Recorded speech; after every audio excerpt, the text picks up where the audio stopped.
Subscribe कीजिए हमारी channel को और हमारे वीडियोस को सबसे पहले देखने के लिए बेल आइकन भी दबा दीजिए। और ये जो रिवायात हैं, ये रिवायात इस बात पे दलील है कि रुक़या जायज़ है। मुहद्दिसी नाम पर जब इन रिवायात को लाते हैं तो रुक़या के अबवाब कायम करते हैं। रुक़या का मफ़हूम बहुत वसी है, इसमें दम भी शामिल है और तावीज़ भी शामिल है। यानी कुरान करीम किसी आयत या मुस्नद वजीफा को पढ़ कर दम करना भी इसमें शामिल है, लिख कर देना भी इसमें शामिल है, दोनों शामिल है। रुक़या का मफ़हूम वसी है और ये दोनों उसकी अनवा हैं, दोनों इसकी किस्में हैं। वो कहते हैं नहीं जी, रुक़या जो है इसमें सिर्फ दम शामिल है, इसमें तावीज़ शामिल नहीं है। हम कहते हैं इस पे हमारे पास अहादीस और असलाफ का अमल भी मौजूद है और इसके पीछे अल्हम्दुलिल्लाह हमारे पास लुगत भी मौजूद है। रुक़या अरबी जुबान का लफ्ज है। अब अरब से पूछ लेते हैं कि भाई तुम्हारे यहाँ रुक़या के मफ़हूम में कौन सी चीज दाखिल है?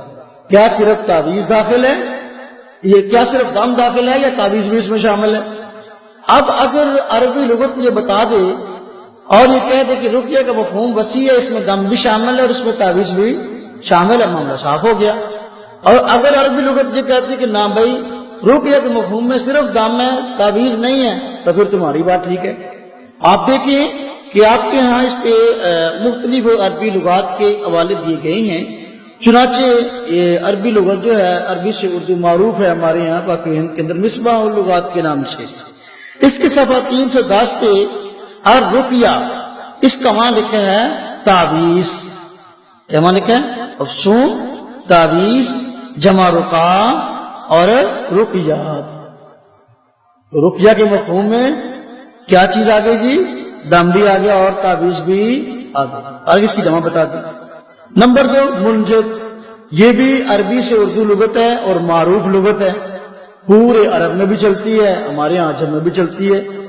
तो अल्लाह आपका भला करे, इसके सफ़ा नंबर 537 पे बताया गया है कि औदा जम औदिन व तावीज़ जम तावीज़ इत्माम बिमान रुक़या वही अल्लती तुक्तबु व तुअल्लक़ु अलल इंसानी ली तक़यतहु फी ज़ामिहिम मिनल जुनूनी वल ऐनी। यानी औदा और तावीज़ दोनों इस इसम में इनका माना रुक़या है और रुक़या इस तहरीर को कहते हैं जो लटकाई जाती है ताकि इंसान अपने गुमान के मुताबिक जुनून और नजर बद वगैरह से महफूज रहे। इसी तरह जो है तीसरा लुगत का हवाला अल-कामूसुल वहीद, इसमें देखिए लिखा है कि मुख्तलिफ इसकी कैटेगरी बनाई है इस रुक़या के मफ़हूम और अल्फाज की। फरमाया कि रक़ियन व रुक़यतन, इसका माना अल्लाह की पनाह में देना, तावीज़ गंडे से इलाज करना, झाड़ फूंक करना, दम करना। और अर्राक़ी किसे कहते हैं? कहते अर्राक़ी कहते हैं आमिल को, तावीज़ गंडे करने वाला, झाड़ फूंक करने वाला, तावीज़ों वाला। ये कौन होता है? अर्राक़ी। मालूम है रुक़या के मफ़हूम में जिस तरह दम दाखिल है इस तरह तावीज़ भी दाखिल है। अर्रुक़या फरमाया तावीज़ जिससे बीमार का इलाज किया जाता है, मुअस्सिर कलाम जिसे पढ़कर दम किया जाए। तो अब देखो तावीज़ के मफ़हूम में दोनों आ गए। अल-कामूसुल वहीद सफ़ा 661। इस तरह चौथा वाला लुगत में अल-कामूसुल जदीद के नाम से एक लुगत आई है, उसमें सफ़ा 279 क्या है? रुक़ा, रक़ा, रुक़यन व रुक़यतन, झाड़ फूंक करना, तावीज़ गंडा करना।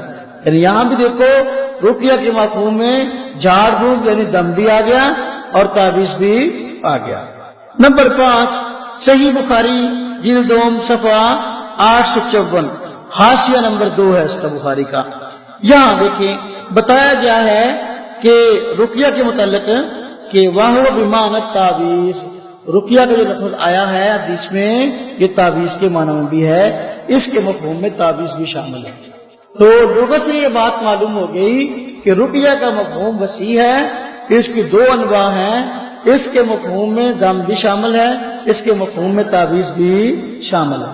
اب اگر تعویذ کے الفاظ سے ایک بھی روایت ذخیرہ احادیث پہ نہ ہوتی تب بھی جو ہے اوپر والی روایات جو ہم نے دم کے جواز میں پڑھی ہیں اس کے ثبوت کے لیے کافی تھی، اس لیے کہ رقیہ کے دو انواع ہیں، دم بھی اور تعویذ بھی، لہذا جب دم ثابت ہو گیا تعویذ بھی ثابت ہو گیا۔